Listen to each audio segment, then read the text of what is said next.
Terrible shit, man.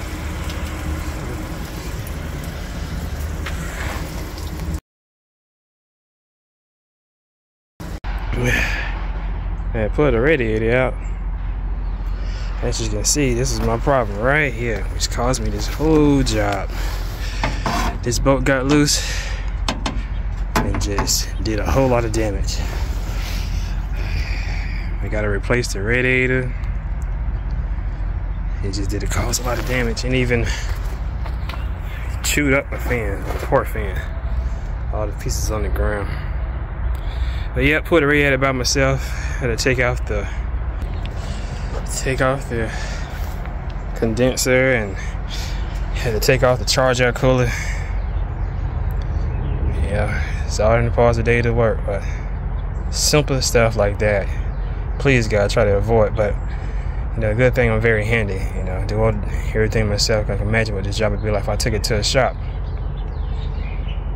But now that I got all the radiator and charger cooler and condenser out the way, now I'm gonna take out this broken fan and replace it with my brand new one. You just remove these bolts here. I removed one already, but just remove those bolts. You just take this fan blade off, and that's the fan clutch. I'm not taking out the fan clutch, just a fan blade. You take the bolts out, it just slides off. Yeah, just slides off. Simple. And put it back in, guys.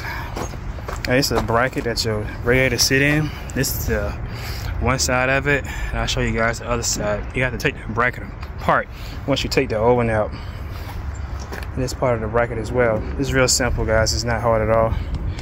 And this the other side. You put it together like a puzzle.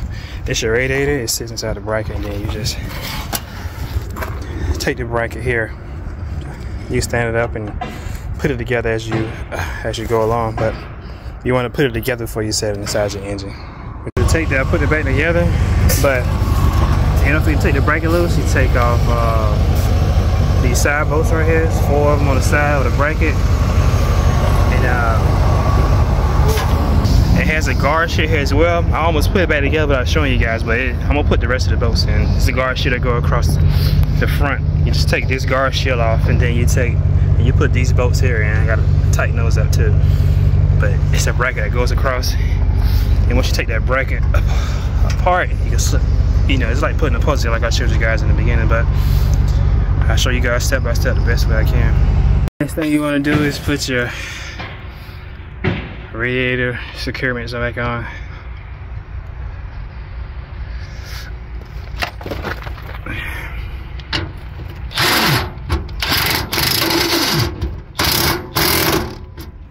Alright, next guys, your new radiator gonna come with a kit of new bolts to secure the radiator. You just slide them through these holes here. 1, 2. I did the other side. You lock it down with the pins on the outside. No big deal. As you see, I got it back in there. Make sure you guys, the fan last time was already in, but you take the fan out and give you way more room to just slide this whole thing inside. It's been did it, so you know, that's okay. You know, once you slide everything back in, make sure your hole's not away. Now I put this on later once I mount everything up. But alright, got the fan on. Now let's put the radiator back in and let's finish the job. Now guys, just put the hoses on.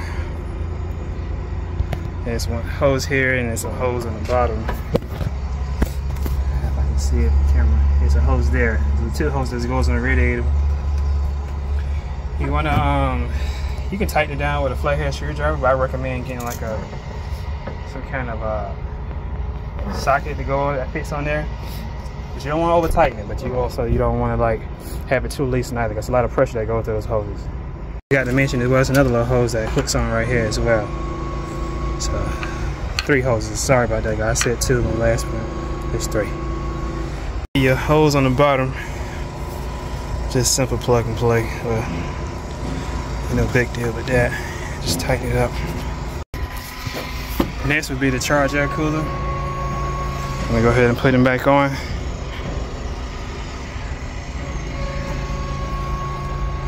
we're getting there. Note guys, when you're putting this charger cooler back in, make sure to be very, very careful. You don't want to puncture it. It's just as sensitive as the radiator. You don't want to puncture it, you'll lose all kind of power. And it's not a cheap part. Please be careful. If you can have 2 people to help you or have someone to help you, fine, but if not, you have to be very strong to be able to lift that big guy up and put it in there. But if you can get 2 people or another person to help you, I recommend it, but you know, not saying you can't do it on your own, but just be very careful guys. Next thing, just put these hoses on. Cool air intake. Those are simple. Just put the clamps on. One on each side. Alright, next, last but least, you put your condenser on. That's the next thing we'll do next is just fill a reservoir with some coolant. Need 11 gallons. You know, I go red. Some guys go green, but I like to go red. Just my own personal preference, but that's pretty much it, guys. You know, one thing I will say though is before you even start this job, you know, you're gonna have to take off the hood clamps, which secure the hood to the radiator right there. I always just support it. Don't let it just fall on the ground because you'll crack your hood. So I support it. I support mine with 2 buckets and the hood on the buckets. You don't want it to fall on the ground. You know, it'd be way more serious problems that you don't even want. So I always start with that first and then just follow these steps I give you guys. All right, have a good one.